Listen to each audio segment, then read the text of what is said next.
મારી આ વાત તમે ક્યારેય નોટિસ કરી છે?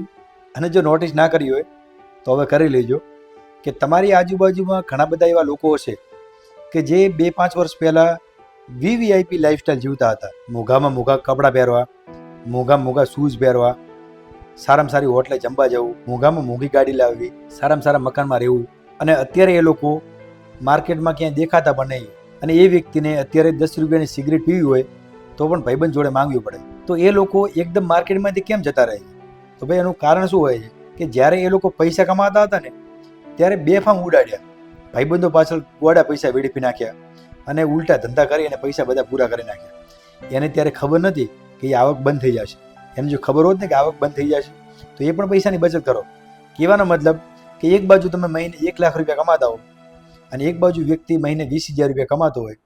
હવે જે વ્યક્તિ મહિને 20,000 રૂપિયા કમાય છે એ તો ક્યારેક બચત ના કરી શકે કારણ કે એની આવક ઓછી છે. પણ અહીંયા તો તમે મહિને 1 લાખ રૂપિયા કમાવો છો છતાં તમે પૈસાની બચત નથી કરી શકતા. તો તમે બંને વચ્ચે ફરક શું ભાઈ?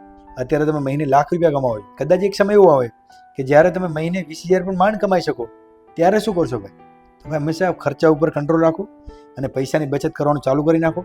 એ પૈસા તમે પોસ્ટમાં નાખો, એસઆઈપી ચાલુ કરો કે ઇન્સ્યોરન્સ લો, કંઈ પણ કરો પણ પૈસાની બચત કરો.